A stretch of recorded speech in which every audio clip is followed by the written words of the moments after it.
Welcome back to part 2 of our conversation with Kay Lynn. It's good to be back. I feel like that goes to show when you are willing to like open up and be vulnerable with people, what can happen. Yes. And like people come up and are like, oh my goodness, my kids struggle with that, or like with this, and this is what helped, or like, how can I just help you? Yeah. And it really does go to show how much people are willing to help you when you're willing to open up.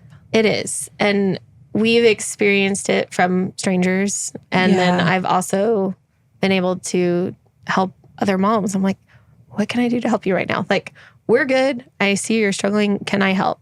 And some will accept it and some don't. And it's okay. I'm not, but it's hard being a parent, and it's hard being a parent with a child that has different processes, that does different things. So, I feel like with Kaysen, kind of relating with you, it's maybe had a lot more empathy for other moms on like when their kid is just losing it. You almost want to, I'm like, I'm okay right now. How can I help you? Because even if they are just losing it or something else is going on. Right. I get you, girl. Yes. I've been there. I understand. There's no judgment coming from me. And my kid's okay right now. So what can I do for you? Can I don't know. Yeah. I'll hold your kid. I don't know. Right. Yeah. It is. It's so neat to look back though, because we have had early intervention too. Even with Kaysen, to be like, look how far you have come. Like, do you remember when you were 5 and this was going on? Right. And like, you're 11 now. And you know, we have all of this stuff, all of these tools. The tools are like the key.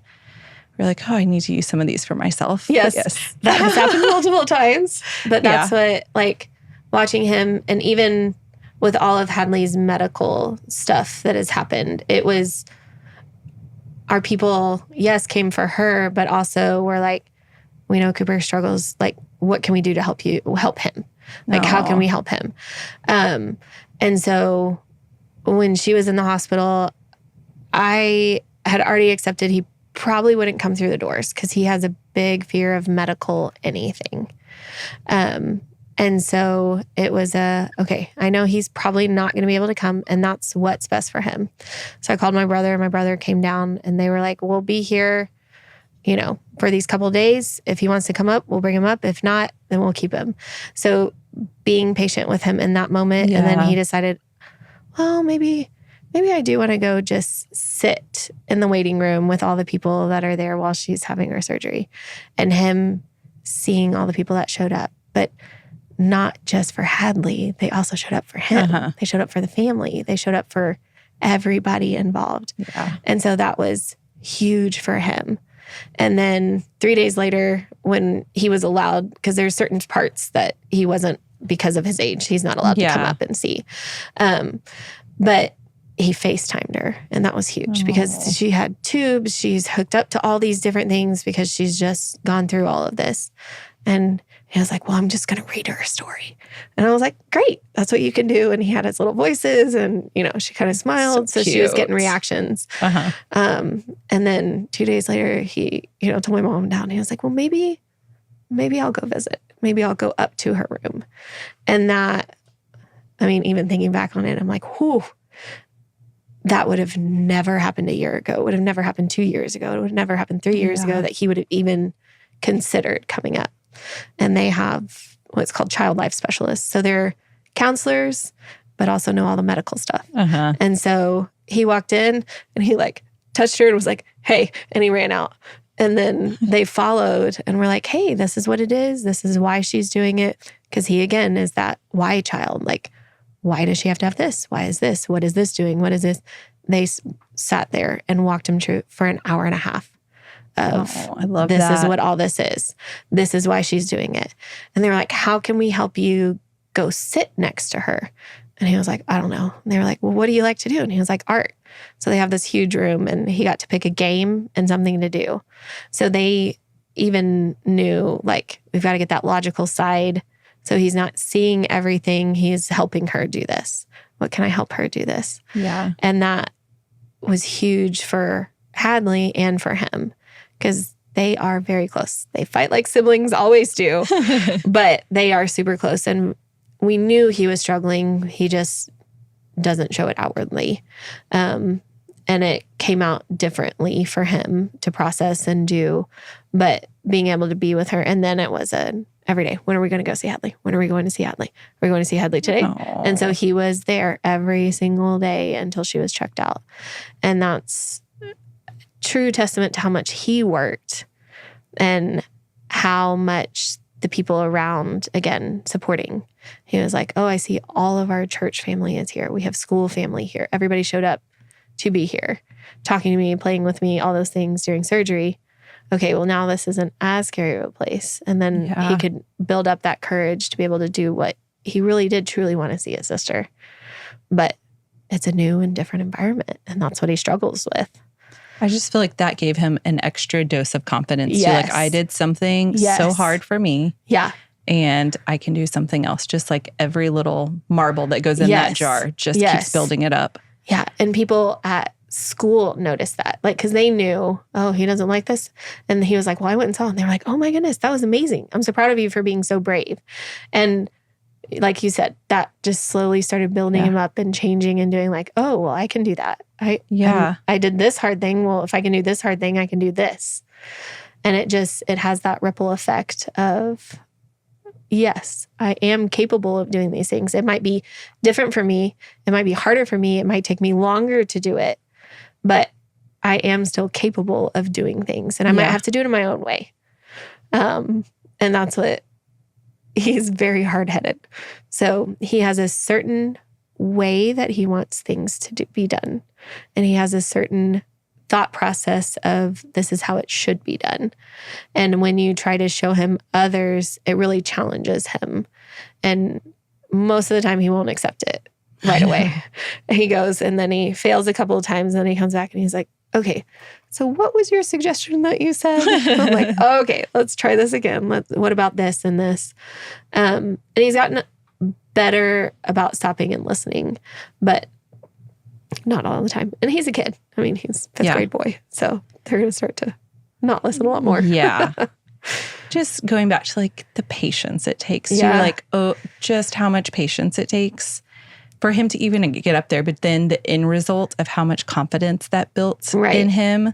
Like, good job being patient. But then also using all those resources that are out there to help. Yes. Like letting the child, what is it? The child life.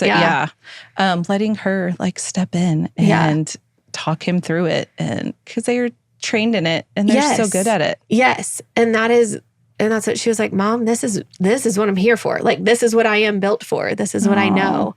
And there's been a lot of different aspects where I've had to trust God that, yes, these people are placed in our lives for a certain reason. Mm-hmm. And this is that purpose for that. Yeah. And it's hard, especially when you want to protect your kid that's a little bit different, that's a little bit not what we would consider to be normal or whatever, that you want to build up that wall bigger and bigger and bigger, and really letting more people in and letting them see that they can trust other people is really where it shifted for him. So pulling in that counselor where it's not just mom, dad, grandma, grandpa. It's, oh, this is somebody else that's in ours. They're trusted. My parents are trusting me to go with them to learn. Same with church. Like, oh, these are trusted people. And not everybody's a trusted person, for sure. Yeah. But him knowing I've got these other people that I can rely on, and us letting those people do what they do, pour into him, has definitely changed him. Made his confidence and self-worth and all of those things come out in new and different ways that I don't experience with my other. Yeah. So, yeah, it's been, patience is not always there at all. I teach kindergarten, so patience is right now, especially, really going at the end of the day. And being able to allow him the space and the time is very, very difficult. It is very difficult, especially when you're like, I just want to leave. I want to get out of the door. And for him, if he's in something and he's hyper fixated on that, he has to complete that task. Or for him, it physically affects him, which is something that I think a lot of people don't understand or don't know, that he's not trying to be defiant. He is not trying to not listen or not do. It is that his brain has to complete this task, whatever it is. Sometimes it's tying his shoe a certain way.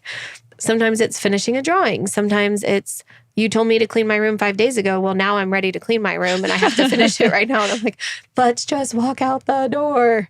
Yeah. But stepping back and recognizing for him, like, he has to finish that. So finding that compromise of, okay, I am so glad that you're choosing to clean your room now, but really we have to leave. We needed to leave 10 minutes ago. Can you pick 3 more things to put away? And then on the way to school, we can make a list of all the other things that you want to do. Yeah.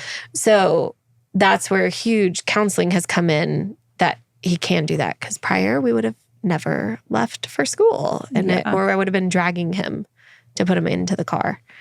So it is learned. It's not always great patience, but we've gotten to practice it a little bit more. So, yeah. So I would say the biggest thing is what I'm hearing that's helpful is community. Oh, for sure. Community, and like letting your kid know, like, you can trust other people. Yes. And, you know, the counselor, or if there's someone at church that you want to call and talk to about something. Yeah. So community, being open, being vulnerable, and like letting people in and letting people help you. Yeah. We would not be where we are for sure if we did not have our community that we have. In all aspects. It's not just, and I think a lot of people think, well, it's just your church community is taking care of him. And I'm like, well, no, it's everyone. It's every aspect, school. Because he goes to all these different places. He goes to archery, and those coaches know him and take care of him. And he trusts them, and he listens, which he does not listen half the time to us, but he will stop whatever he's doing, and he is locked in for that coach because he knows they're doing that for him. And going back and reminding him, like, Miss Cindy or Coach Cindy is helping you with this. You need to give her the respect and the time. And he's like, oh, yeah, okay. Oh, okay. But just reminding him, like, these people are in your corner. Even if they're correcting you or coming down on you, like, your teacher is going to correct you, but it's for your benefit. It's for your help. Reminding him that they're helping him too. And then and that is one beautiful thing about him, is once he trusts you fully, there is no going back. His loyalty is endless. So if you are a trusted person, a gift too, for him, he will do anything you ask him to do. So it's neat to see the differences that have now become strengths for him. And loyalty is one of those big things. Like, he will go to the ends of the earth for his people. Art. He is a phenomenal artist. And that's another thing. When he hyperfixates or he wants to do whatever, he's gonna figure it out. And he is, like, super logical. He wants to know the maps.